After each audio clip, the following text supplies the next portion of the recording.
बिस्मिल्लाहिर्रहमानिर्रहीम। अस्सलाम वालेकुम नाज़रीन, प्रोग्राम क्रॉसिंग लाइंस पर खुशामदीद। मैं हूं यासिर रशीद। नाज़रीन, ईरान और अमेरिका इजराइल जंग आज 11वें रोज में दाखिल हो चुकी है। दोनों जानिब से एक दूसरे पे ड्रोन और मिसाइल दागे जा रहे हैं, लेकिन इस दौरान एक बार फिर ये वाज़ेह हो चुका है कि ईरान अब दिफाई पोजीशन में नहीं है, बल्कि उसने अपने बयानात और इकदामात से अपनी वाज़ेह और ज्यादा जारहाना हिकमत अमली का इशारा दे दिया है। ईरानी क़यादत के लिए जंग के आगाज से ही पसपाई या फौरी मुज़ाकरात की कोई ऑप्शन मौजूद नहीं रही।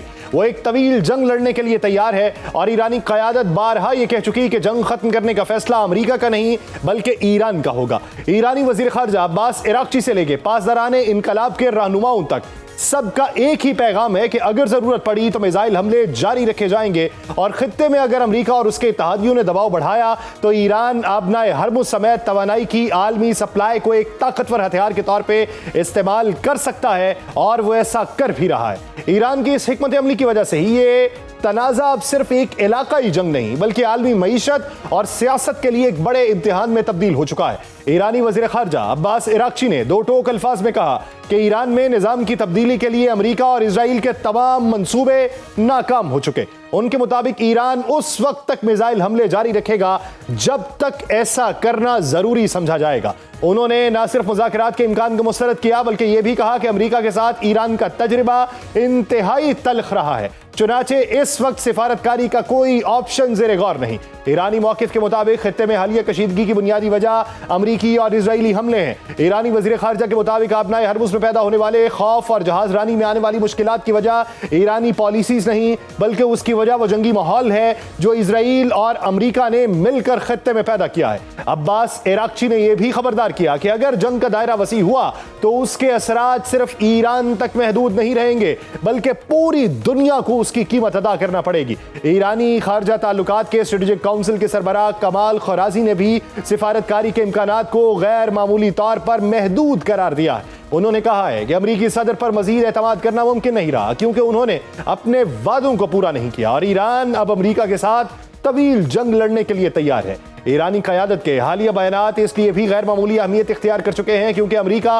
और इजराइल की तरफ से भी ऐसे इशारे मिल रहे हैं कि फौजी कार्रवाइयां अभी मजीद कई हफ्तों तक जारी रह सकती हैं। अमेरिकी सदर डोनाल्ड ट्रंप ने अपने एक हालिया बयान में खुलकर यह कहा कि अमेरिकी कार्रवाइयां दुश्मन की मुकम्मल शिकस्त तक जारी रहेंगी। उन्होंने ईरान को एक बार फिर यह धमकी दी है कि उसने अगर तवानाई की आलमी सप्लाई लाइन में रुकावट डालने की कोशिश की तो उसे एक बड़े हमले का सामना करना पड़ेगा। अमेरिकी वज़ीर दिफा पीट हेग्सेथ ने यह कहा है कि आज ईरान पर हमलों का सबसे शदीद दिन होगा और जंग के खात्मे का फैसला डोनाल्ड ट्रंप करेंगे। पासदारान इनकलाब ने अमेरिकी सदर के इन बयानात पर शदीद रद्द-ए-अमल जाहिर किया।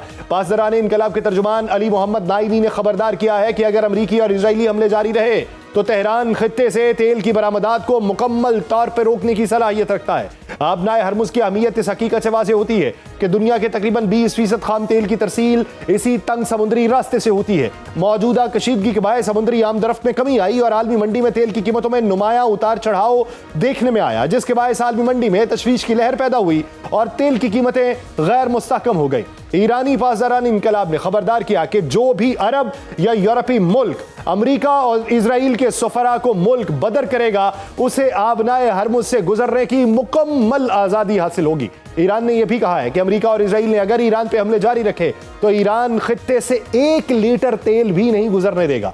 उधर सऊदी अरब की सरकारी तेल कंपनी आरामको ने खबरदार किया है कि अगर आबनाए हरमुज़ में जहाज रानी और तेल की रसद में रुकावटें पैदा करने का सिलसिला जारी रहा तो उसके आलमी तवानाई मंडी पर तबाहकुन असरात मुरतब हो सकते हैं। दूसरी तरफ इजराइल के अंदर भी जंग के मुमकिन नताइज पे बहस तेज हो रही है। बाज़ इजरायली हुकाम का कहना है कि अगरचे फजाई हमलों के जरिए ईरान के कई फौजी अहदाफ को नुकसान पहुंचाया जा चुका लेकिन जंग के इख्तिताम के हवाले से कोई वाज़ेह मंजरनामा मौजूद नहीं। कुछ इजरायली हुकाम ने यह तजवीज़ भी दी कि बड़े फौजी अहदाफ हासिल होने के बाद सियासी रास्ते की तलाश की जानी चाहिए ताकि तनाज़ा मजीद फैलने से रोका जा सके। इजरायली अंदाजों के मुताबिक ईरान के एटमी प्रोग्राम, बैलिस्टिक मिसाइल ज़खायर और असलहा साजी की तनसीबात को निशाना बनाने की मुहिम फैसलाकुन मरहले में दाखिल हो चुकी है, लेकिन इसके बावजूद ये सवाल बदस्तूर मौजूद है कि अगर ईरान सरेंडर करने से इनकार करता है तो जंग कहां जाकर रुकेगी। इस हकीकत में शुबा नहीं कि अमेरिका और इजराइल ईरान में रजीम तब्दील करने में नाकाम रहे, लेकिन ईरान में क़यादत जरूर तब्दील हुई और ईरान के शहीद leader, supreme leader Ayatollah Ali खामनाई की शहादत से पैदा होने वाला क़यादत का खला उनके बेटे सैयद मुज्तबा खामनाई यानी एक खामनाई के जवाब में दूसरा खामनाई जो अब ईरान का नया सुप्रीम लीडर है।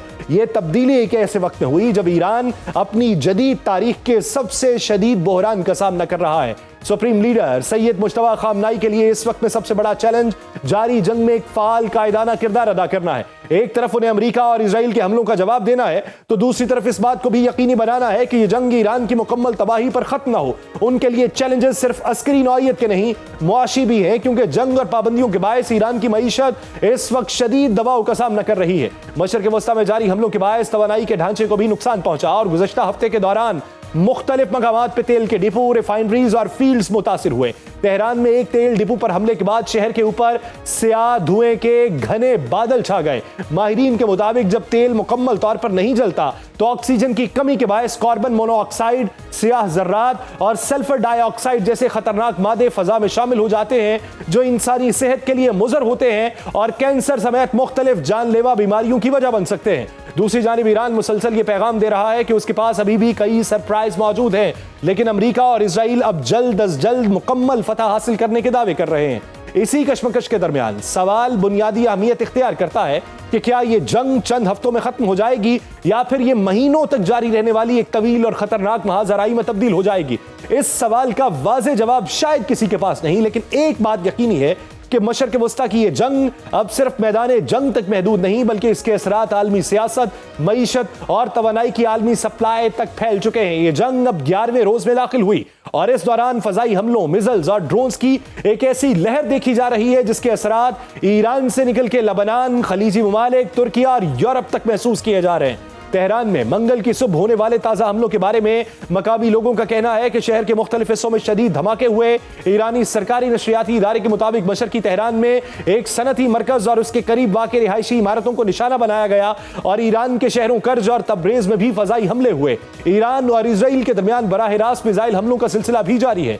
इजरायली फौज के मुताबिक ईरान ने एक बार फिर इसराइल की जानिब मिसाइल दागे, जिसके बाद मुल्क के मुख्तलिफ हिस्सों में फजाई हमले के सायरन बजाए गए और शहरियों को पनागाहों में जाने की हिदायत दी गई। इजरायली दिफाई निजाम ईरानी मिसाइलों को फजा में तबाह करने की कोशिश भी करता रहा। इजराइल ने अपनी कार्रवाइयां लबनान में भी तेज की और गुज़श्ता एक हफ्ते के दौरान जनूबी लबनान और बैरूत के बाज़ इलाकों पर मुसलसल फजाई हमले किए। इजराइल का कहना है कि इन हमलों का हदफ ईरान की हिमायत याफ्ता मुसल्लह तंजीम हिजबुल्लाह है। लबनान की वजारत सेहत के मुताबिक इस महीने के आगाज से जारी इजरायली हमलों में अब तक कम अज कम 486 अफराद शहीद हो चुके हैं। लबनान के सदर जोसेफ ऑन ने इस सूरत हाल पर शदीद तशवीश जाहिर करते हुए फौरी जंगबंदी का मुतालिबा किया। उनका कहना है कि इजराइल को लबनान पर जमीनी, फजाई और समुद्री हमले मुकम्मल तौर पर बंद करने चाहिए। खित्ते में बढ़ती हुई कशीदगी के असरात खलीजी ममालिक में भी देखे जा रहे हैं।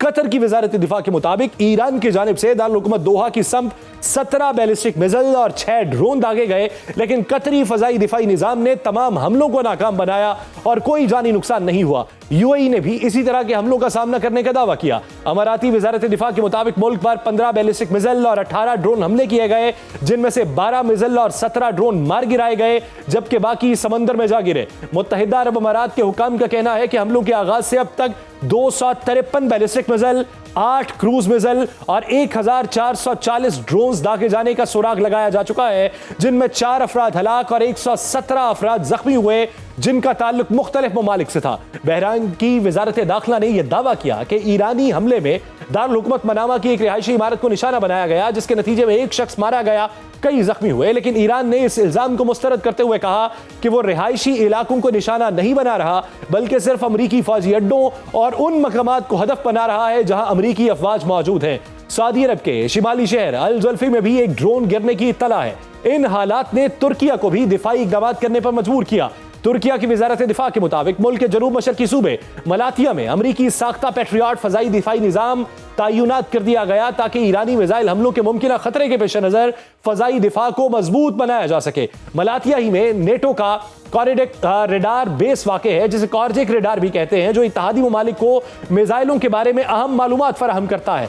तुर्क हुकाम के मुताबिक ईरान से दागा गया एक बैलिस्टिक मिसाइल तुर्क फजाई हुदूद में दाखिल हुआ, जिसे नेटो दिफाई निजाम ने मशरकी बहेरा रोम में मार गिराया।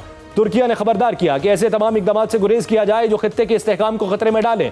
अमेरिका भी अपनी तैयारियों को बढ़ा रहा है। बरतानिया की फेयरफोर्ड बेस पे 3 B-52 बॉम्बर जेट्स पहुंच चुके, जबकि इससे पहले 4 B-1 बॉम्बर जेट्स भी इसी बेस के ऊपर उतरे थे। ये तैयारे तवील फासले तक परवाज करने और क्रूज मिसाइल ले जाने की सलाहियत रखते हैं। अमेरिकी सदर डोनाल्ड ट्रंप ने इस जंग के बारे में बात करते हुए कहा कि अमेरिकी हमलों में ईरान को शदीद नुकसान पहुंचा और जंग बहुत जल्द खत्म हो जाएगी। उन्होंने यह भी दावा किया कि अमेरिका ने ईरान में 5000 से ज्यादा अहदाफ को निशाना बनाया, जिनमें मिसाइल तंसीबात, ड्रोन बनाने वाले मराकज और बहरिया के अड्डे शामिल हैं। ट्रंप के मुताबिक ईरान की मिसाइल सलाहियत अब तकरीबन 10% रह चुकी है और अमेरिकी फौज उन मकामात को भी निशाना बना रही है जहां ड्रोन तैयार किए जाते हैं। इसी दौरान इजरायली वज़ीर आज़म बेंजामिन नेतन्याहू ने दावा किया कि इजरायली फौजी कार्रवाइयां ईरान को शदीद तकलीफ पहुंचा रही हैं। उनके मुताबिक इजराइल का मकसद ईरानी अवाम को मौजूदा हुकूमत के जुल्म और जबर से आजाद करवाना है, लेकिन साथ यह भी कहा कि यह फैसला बहरहाल ईरानी अवाम को खुद करना होगा।